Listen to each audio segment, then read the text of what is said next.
Good morning, students.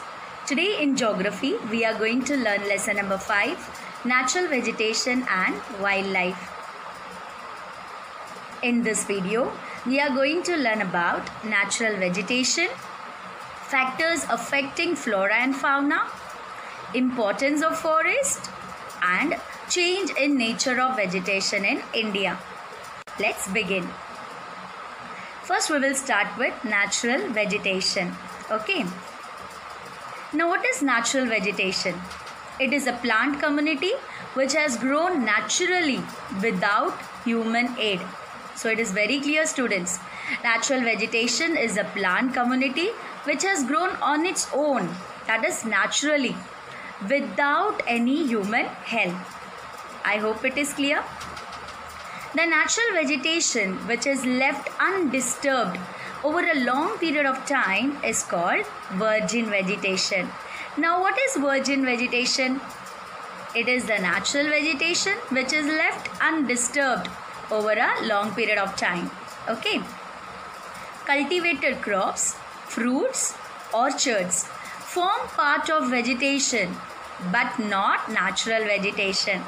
Okay, students, you need to remember this. Cultivated crops, fruits, orchards, they form the part of vegetation, no doubt, but they do not form part of natural vegetation. Okay. Now, virgin vegetation is classified into two groups. Okay, one is endemic species, the other one is exotic species. Now, let us learn more about endemic species and exotic species. Okay. Endemic or indigenous species. These plant species originated in India. And what about exotic species? These plant species are originated outside India. So, students, it is very clear. Endemic or indigenous species are the plant species which are originated in India. And what about exotic species? These are the plant species which are originated outside India. I hope it is clear. India has around 47,000 plant species.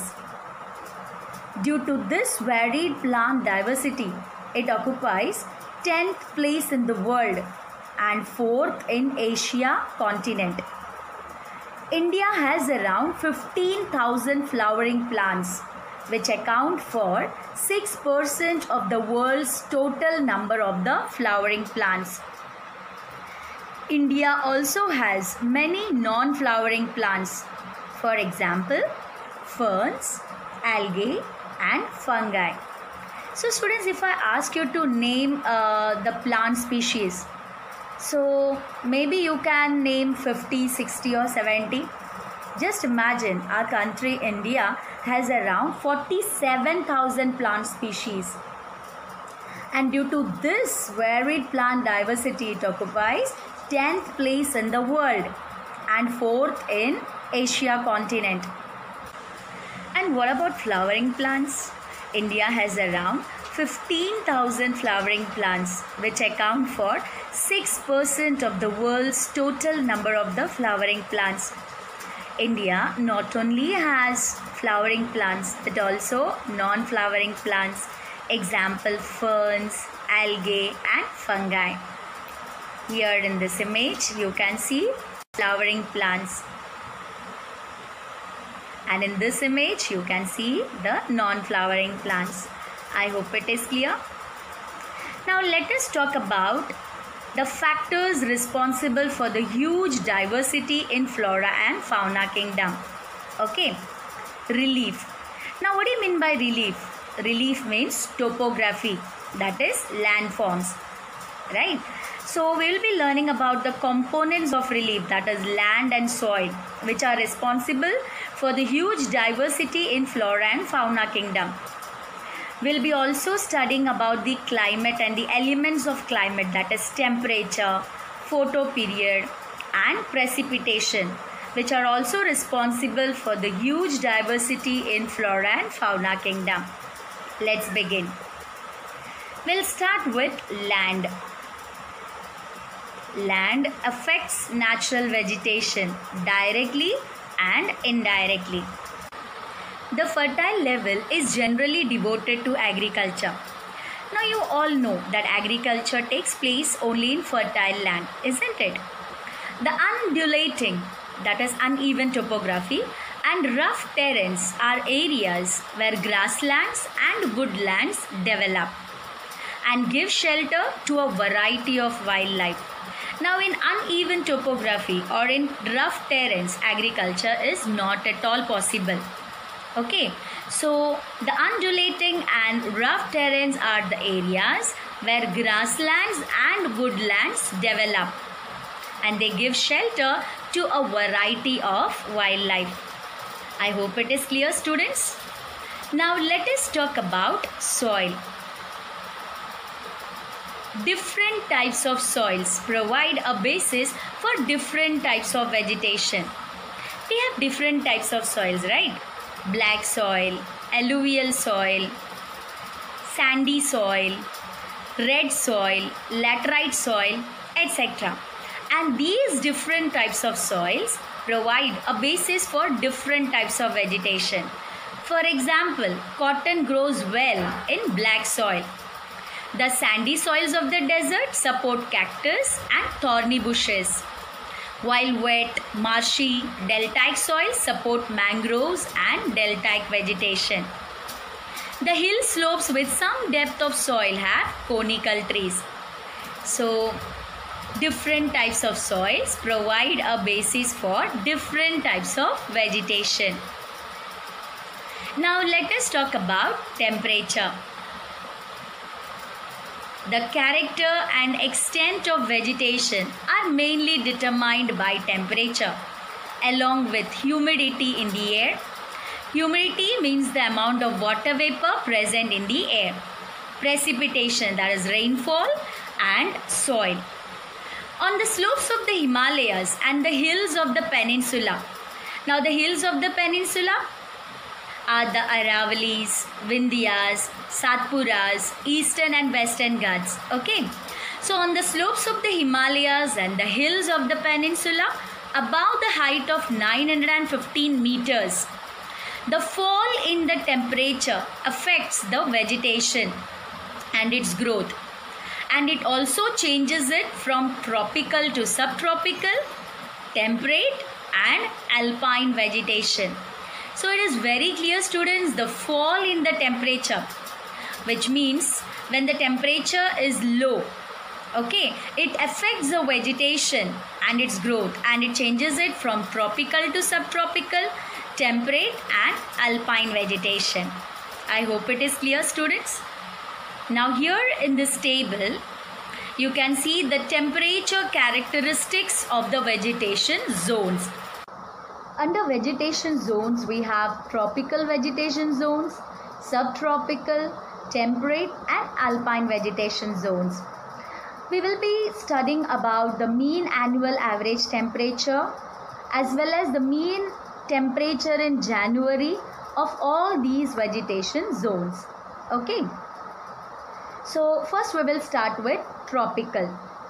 The mean annual average temperature of this zone is about 24 degrees Celsius and the mean temperature in January is about 18 degrees Celsius. Here we will find no frost. Now let's talk about the subtropical vegetation zones. The mean annual average temperature of subtropical vegetation zone is 17 degrees Celsius to 24 degrees Celsius. And the mean temperature in January is 10 degrees Celsius to 18 degrees Celsius. Here frost is rare. Now let's talk about temperate vegetation zones. The mean annual average temperature is 7 degrees Celsius to 17 degrees Celsius. And the mean temperature in January is -1 degree Celsius to -10 degrees Celsius. Here frost, some snow. Okay. Now let's talk about the alpine vegetation zones. The mean annual average temperature is below 7 degrees Celsius. And the mean temperature in January is below -1 degree Celsius. And here you find snow. So I hope you have understood that the fall in the temperature affects the vegetation and its growth. Okay. Now let us talk about sunlight. Photoperiod, which means sunlight. The variation in the duration of sunlight at different places is due to the differences in latitude, altitude, season and duration of the day. First, let us learn about latitude. Students, you will find the equator to be the hottest place, right? Why is it so? Because the sun rays fall perpendicular over this region and the intensity of heat received from the sun is more in this region. And as we go away from the equator, the intensity of heat decreases. I hope it is clear. So, the variation in the duration of sunlight at different places is due to the differences in latitude, altitude. Now, altitude is the height above the sea level. Students, most of the time during summer season, people prefer to go to hill stations, right? Why? Because in hill stations you will find cool climate. Students, you must be aware that as the height increases, the temperature decreases, isn't it? Hence we find cool climate in the hill stations. Now let's talk about season. Now in summer season, you will have longer duration of sunlight compared to the winter season, isn't it? And what about the duration of the day? If the duration of the day is longer, of course, the duration of sunlight also will be longer. So I hope it is clear.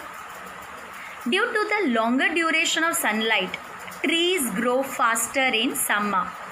So you must be thinking, why is during summer season the trees grow faster? It's because of the longer duration of sunlight. Okay.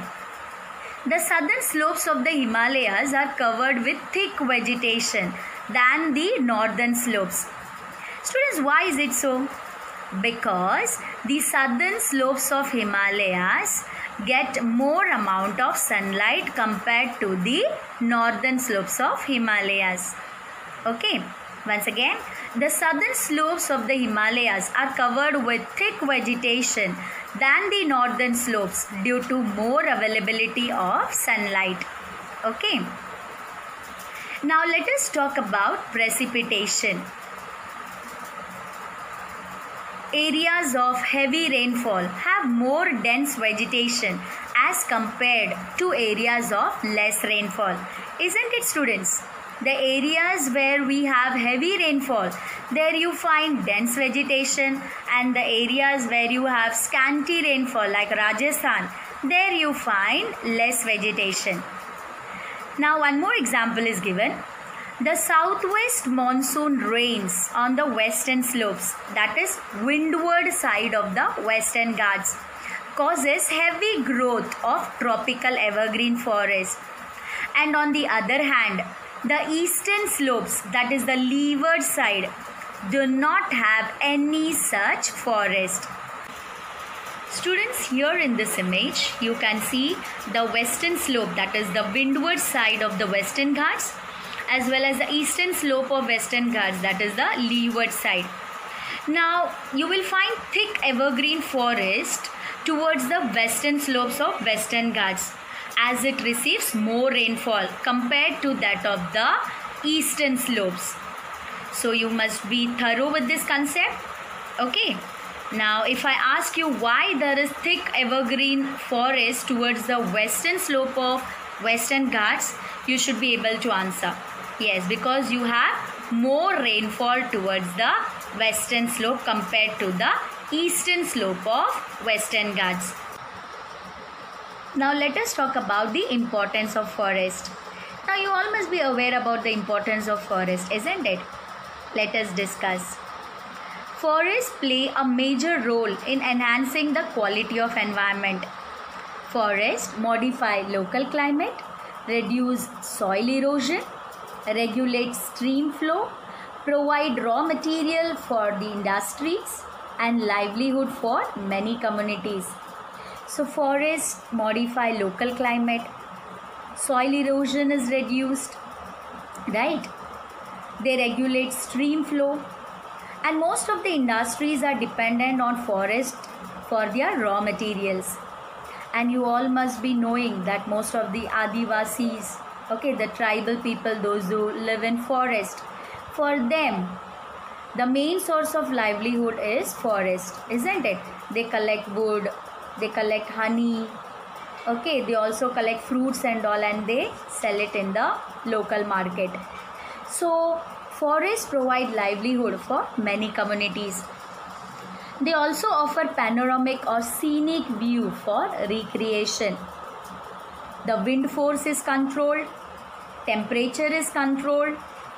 Forests also cause rainfall. Not only these, students, forests also provide humus to soil, that adds fertility to the soil, as well as provide shelter to the wildlife. Okay. Now let us discuss about the change in the nature of vegetation in India. Factors like a growing demand for cultivated land, development of industries and mining, urbanization, and overgrazing of pastures have changed natural vegetation of India. Students, you all must be knowing that day by day the forests are diminishing due to urbanization. Okay. Factors like growing demand for cultivated land, development of industries and mining, urbanization, and the overgrazing of pastures have changed the natural vegetation of India. The vegetation cover of India in large parts is no more natural in the real sense, except in some inaccessible regions. Inaccessible regions are the regions where it is impossible to reach, like the Himalayas, the hilly region of central India, and the Marusthali, where the vegetation is still natural. Okay, so I hope you have understood the concept, whatever we have learned today. Now it's time for quiz. I hope you all are ready for the quiz. Question number 1. Which term is used to denote animal species of a particular region? Option A, fauna. Option B, ferns. Option C, flora. Option D, none of these. Yes, students? Which term is used to denote animal species of a particular region? Yes, it is option A, fauna. Very good. Now let us move on to the next question. How do forests influence the climate of a place? Option A, modify local climate. Option B, control wind force and temperature. Option C, cause rainfall. Option D, all the above. Yes, which is the correct answer? Yes, it is option D, all the above. Very good. Students, let us do a short recap. Today in this video, we have learnt about natural vegetation, factors affecting flora and fauna, importance of forest, and the change in nature of vegetation in India. Hope you have understood all the topics covered today. The remaining topics will be covering in our next video. Till then, bye and take care.